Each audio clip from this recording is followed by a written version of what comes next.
আজকে আমরা দেখব আবার একটি প্রশ্ন, গণিত প্রশ্ন, প্রথম পর্যায়ক্রমিক মূল্যায়ন 2025-এর জন্য প্রথম শ্রেণীর প্রশ্ন। পূর্ণমান 20, সময় রয়েছে 40 মিনিট। নাম, রোল নাম্বার নিজেরাই লিখবে। আমরা চলে যাচ্ছি প্রশ্নে। নিচের ছবি দেখে ছবির পাশে সংখ্যা লেখো। 2 + 2 আমরা করেছি এখানে 5টি পিঁমড়ে, ওই জন্য আমরা করেছি 5টি পিঁমড়ে। 6টি পাখি লিখেছি 6টি পাখি।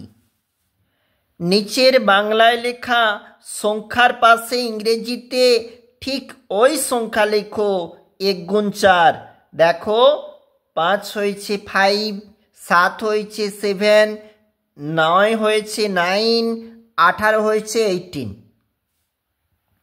নিচে সবচেয়ে বড় সবচেয়ে ছোট সংখ্যায় গোল দাগ দাও। 9 বড় 5 ছোট, আর এখানে 8 বড় 2 ছোট। ছোট থেকে বড় হিসাবে সাজাও। 4, 5, 6, 7, 8। 2 নাম্বার রয়েছে জন্য। চলে যাব পরের পেজ। পরের পেজ যেখানে বড় থেকে ছোট সাজাও। দেখো 11, 10, 9, 8, 3। নিচের অঙ্কগুলি সমাধান করো। 3 + 3। একটি গাছে 9টি পাখি বসেছিল, 2টি পাখি উড়ে এসে বসলো। এখন গাছে মোট কটি পাখি? 9 + 2 = 11টি পাখি এসে বসলো, বা 11টি পাখি হলো। 11টি পাখি হলো, এটাই হবে।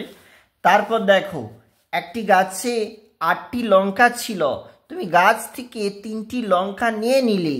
এখন তোমার গাছে কটি লঙ্কা আছে? তাহলে উত্তরটা হবে 8 - 3, মানে হচ্ছে 5টি লঙ্কা আছে। আমরা দেখছিলাম প্রথম শ্রেণীর গণিত প্রশ্ন, ফার্স্ট ইউনিট 2025-এর প্রশ্ন।